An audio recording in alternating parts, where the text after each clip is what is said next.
जिल्हा प्रशासनानं तातडीनं पावलं उचलून रेशन दुकानदारांचं कमिशन लवकर जमा करावं अशी मागणी जिल्हा रेशन दुकानदार महासंघाचे जिल्हाध्यक्ष डॉक्टर रवींद्र मोरे यांनी केली आहे। येत्या 10 दिवसात कमिशन न मिळाल्यास नाईलाजानं आंदोलन करण्याची वेळ येऊ देऊ नये असंही त्यांनी म्हटलं आहे।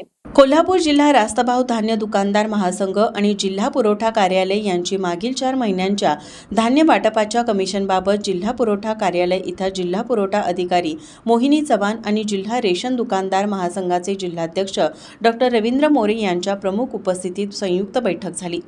नोव्हेंबर ते फेब्रुवारीमधील धान्य वाटपाचे कमिशन कोल्हापूर जिल्ह्यातील रेशन धान्य दुकानदारांना मिळालेले नाही। त्यामुळे रेशन दुकानदार आणि सेल्समन अडचणीत सापडले आहेत। मागील 4 महिन्याचं कमिशन संपूर्ण जिल्ह्याचे 7 कोटींच्या वर थकीत असून त्यामुळे रेशन दुकानदारांना त्यांच्या दुकानाचं मासिक भाडे, वीज बिल भागवणं अवघड झालं आहे। मार्च एंडिंगमुळे सर्व विभागातील देय, घरफाळा, वीज बिल, पाणीपट्टी देऊ शकत नसल्यानं अन्य विभागातील स्थानिक प्रशासनाचा दबाव वाढत आहे।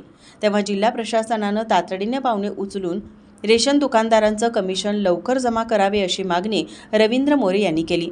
येत्या 10 दिवसात कमिशन न मिळाल्यास नाईलाजानं आंदोलन करण्याची वेळ येऊ देऊ नये असंही ते म्हणाले।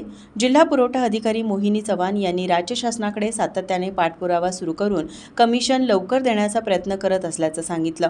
यावेळी अन्नधान्य वितरण अधिकारी लक्ष्मण माने, लेखा अधिकारी दिलीप कलकुटके, अव्वल कारकून अक्षय ठोंबरे, पन्हाळा अध्यक्ष आनंदा लादे, दीपक शिराळे, अरुण शिंदे, प्रवीण पाटील आदी उपस्थित होते।